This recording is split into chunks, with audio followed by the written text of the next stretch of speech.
This is James Devine with the Music Ed Podcast, and today we're going to be talking about teaching 2 levels of band in the same class. Yes, 2 levels in the same class, beginning and intermediate. And it can be done. It's a big pain in the neck, but it can be done.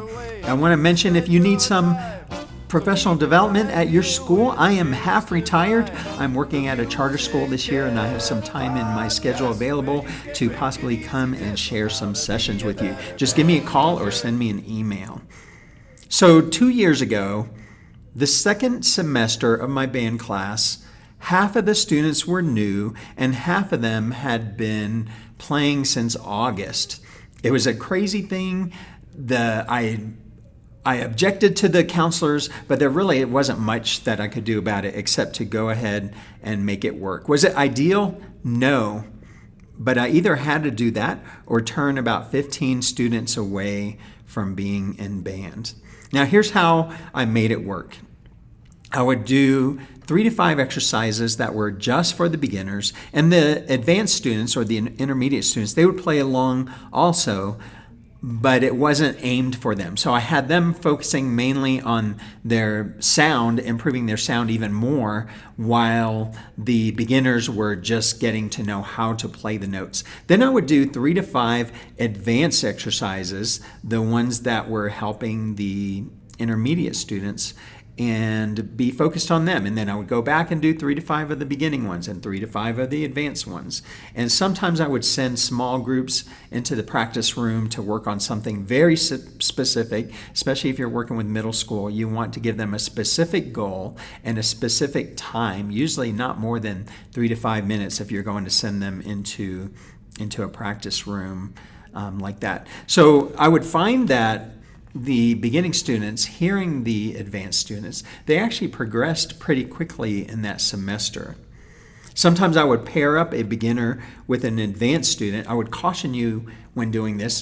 There's several things. If you work with middle schoolers, you probably already know this, but a couple of things to think about. Make sure that the student who is the more advanced player actually wants to help. Some of them are a little bit more introverted and maybe don't want to. And sometimes you get a student who maybe they're not as good musically, but they love coaching and helping others. You also want to be careful that you're not sending 2 students who are going to spend the time talking in there. So you want to hold them accountable. I usually would have them come back out and play for the class whatever they were working on. By May, I could hardly tell that there was a beginner and intermediate group, at least not in the terms of what they were playing in the book and the type of sound they were getting. Now, we did have some of the students who by then had been playing for a whole year. They had graduated to a couple of items of sheet music, and there were some of the students who began in January who could play with them, but I didn't let everybody play. They had to show to me that they could play that more advanced music. So out of about 30 kids, I think it was, when we would do the sheet music, I had the 15 who had started in August, and then about 7 or 8 of the ones who had started in January who were able to play that. And I explained all of this to the audience so that they knew what was happening also. And what I found is that, and then of course everybody played the songs that were suited for the beginners, even the more advanced student.